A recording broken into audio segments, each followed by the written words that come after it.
Okay, so let's perform manipulation of the hip joint. Andrew, if you just want to steady the front end there.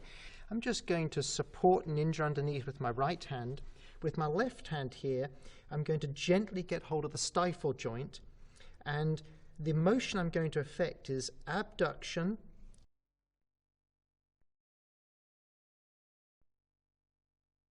and then extension.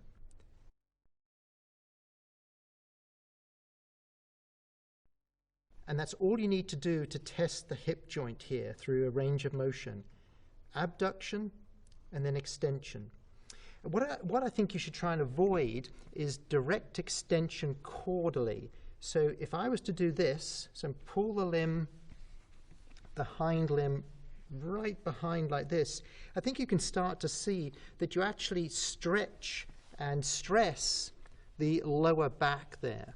And so rather than pulling the limb all the way back, abduction and then slight extension. You can see there that the lower back barely moves at all.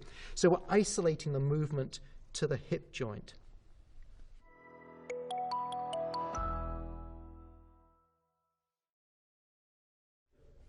Now for the stifle joint, putting that through a range of motion here and standing, I actually think is a little bit more tricky. Because I'm going to take my right hand and I'm going to want to bring that down on the front of the stifle joint to steady the front.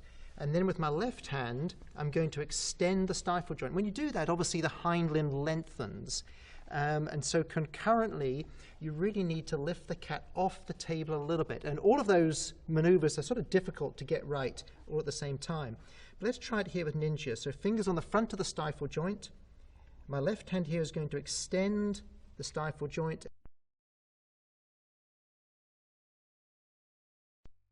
And you see what I mean? I just had to pull Ninja off the table. That's extension. Flexion, very straightforward.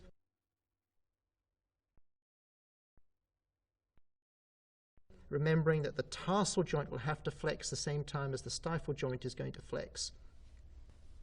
Like that. You see how I'm just pulling Ninja off the table a little bit, because as I extend the stifle, the limb lengthens. And then stifle flexion, very straightforward, just allow that to come up. And I'm using my right hand here over the stifle to feel for crepitus as I put the stifle through a range of motion. So it's kind of three things. I'm just lifting Ninja up here. I've got my fingers on the front of the stifle and using my left hand to manipulate the limb into the different positions.